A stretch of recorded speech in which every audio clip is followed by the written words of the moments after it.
Nobody has ever been able to draw one true map of Bikini Bottom. And I mean that literally. Fans have been trying to map this city for decades, and yet every single one of them always looks different. On top of that, there's also something weird that keeps bothering me. This inconsistency, it's got a pattern. And when I dug deeper into every moment in the show where the geography changes, I kept finding the same thing sitting at the center of it.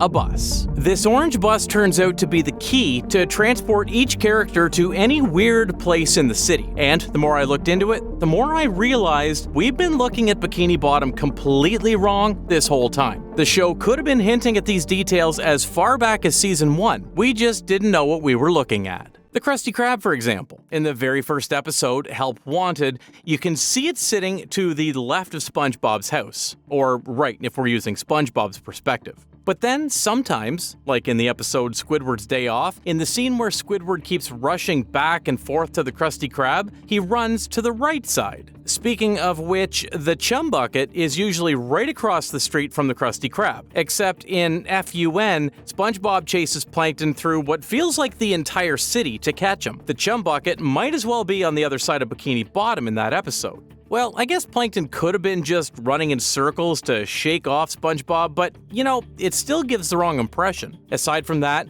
there are lots of shots of Krusty Krab without Chum Bucket in front of it, as if the Chum Bucket just moved somewhere else conveniently. Most people said this is just the writers not caring about spatial continuity. Which could be true, but what if that inconsistency is actually pointing at something? So here's where the bus comes back in. We go back to season 1, Rock Bottom. SpongeBob and Patrick hop on a bus home from Glove World and go over a 90-degree cliff, where they would later arrive at Rock Bottom, where the driver kicks them out. As the episode progresses, the buses keep showing up and leaving, and SpongeBob keeps missing them. We get a whole sequence where it feels like all the bus drivers are intentionally trolling him. What's also worth mentioning here, beyond the comedy, is that the people at Rock Bottom didn't speak normally like Bikini Bottomites do.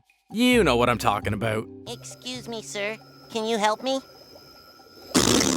Now, there's actually a pretty popular theory about this. The idea is that the driver did everything on purpose. Since SpongeBob kept smacking him with that glove balloon while trying to pay the fare, the driver snapped and decided to drive them to Rock Bottom. Then, apparently, called every other driver in the area to keep SpongeBob stranded down there. And honestly, it's a funny theory. Plausible even. However, there's also something really strange about this bus in the first place. Like, have you ever thought which bus they were even on? So after some searching, there's an official bus route map for Bikini Bottom. SpongeBob's official Twitter account posted it a while ago, and even though it's not the complete map of Bikini Bottom, since there's so many places that haven't been included, it gives us a rough map for the bus route in the city. And when you look at it, something immediately doesn't add up with this episode. The only route that goes anywhere near Rock Bottom is the scenic route, which only runs once a year on July 19th. However, its nearest stop is not Glove World. It's at Goo Lagoon, which means SpongeBob would have had to walk all the way from Glove World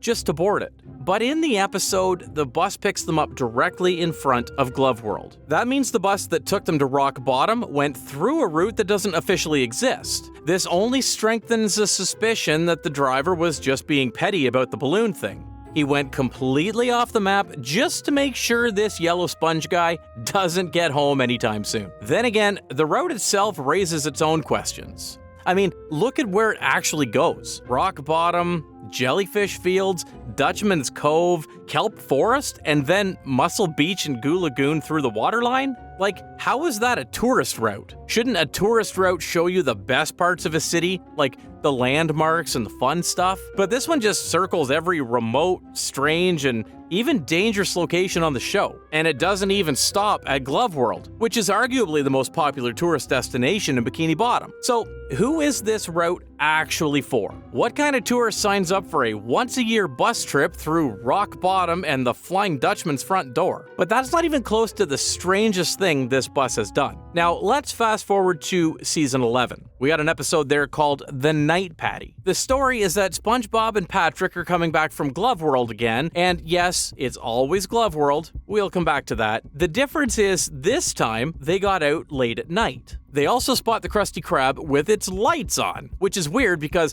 according to one of its employees, SpongeBob, there's no such thing as the night shift. Huh?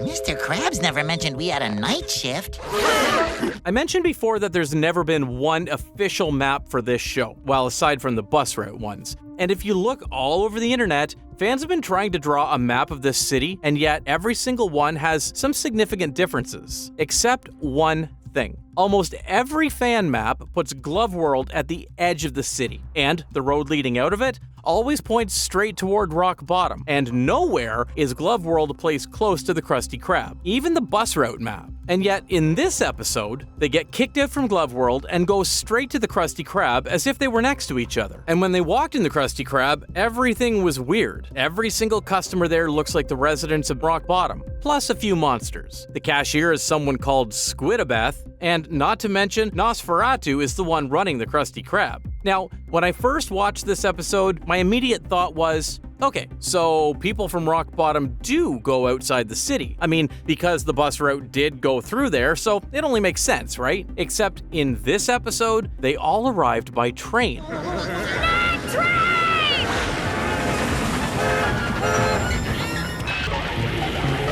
Specifically, the night train.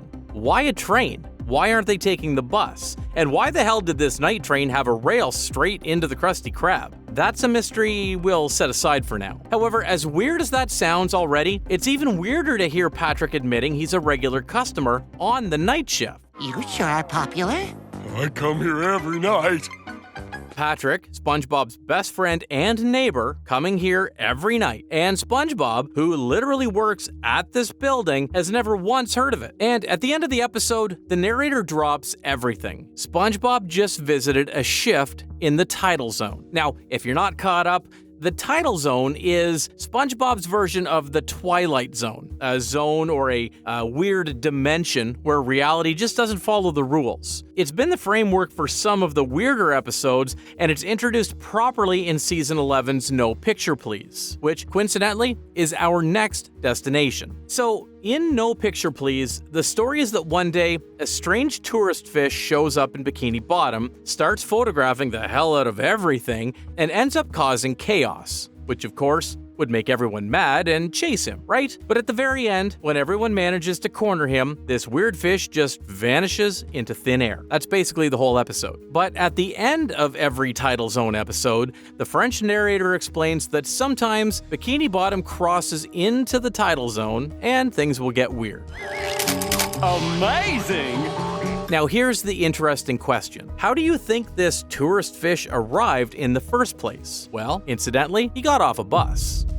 So now we have 3 episodes which include mass transportation methods that somehow bring people in and out of weird places. And wouldn't you know it, there's still more. In Season 10, Out of the Picture, Mr. Krabs sends Squidward on a series of dangerous delivery missions just to get him out of the Krusty Krab. The why part isn't really important here, so we'll just leave it at that. The only important detail here is that there's a scene where Squidward catches a bus to Rock Bottom, which could mean this episode also takes place on July 19th. And when he gets there, for some reason, SpongeBob is already hanging out with the locals like old friends. Well, they're not monsters, Squidward. They're my friends. What's up, SpongeBob?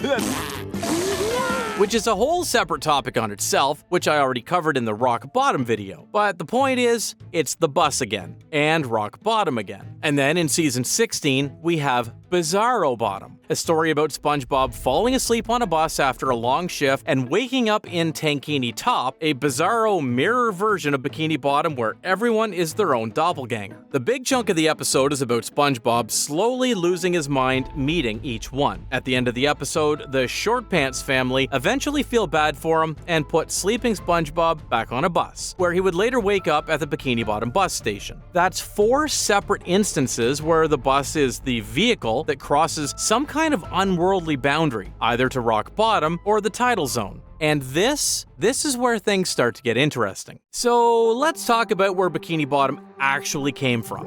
Bikini Bottom sits at the bottom of the Pacific Ocean, directly underneath Bikini Atoll. And Bikini Atoll, if you don't know, was a real nuclear testing site. The United States detonated over 20 nuclear bombs there between 1946 and 1958. The island is still considered too radioactive to permanently live there to this day. That's what's sitting above Bikini Bottom. Hillenburg acknowledged it from the first day. We could think of this as the explanation for why the fish are mutated, like why they walk upright and talk, drive boats, and run businesses like normal humans do, because the radiation changed them. But nobody ever asked, did it stop there? If the radiation was strong enough to fundamentally change every living creature in that city, why would it stop there? Why would it only affect the fish and leave everything else alone? What if the radiation damages the place itself? Random Land, for example. Instead of being placed in some faraway dimension, it lies there inside Bikini Bottom, tucked away somewhere in the city's own geography, only accessible by walking randomly until you fall through into it. Not to mention, it's a place where the laws of logic don't really apply. Then there's Rock Bottom, which is just below Bikini Bottom, and yet everything down there is really different from what Bikini Bottom looks like. And then the tidal zone keeps happening from season 11 onwards. Coincidence? I don't think so. Now, here's what's interesting about all three of those things. None of them are presented as shocking or unexpected by the French narrator.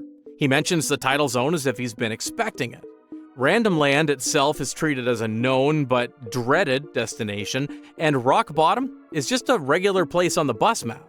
Which makes me think, what if Bikini Bottom was never a stable place to begin with? Think about what radiation does at a fundamental level.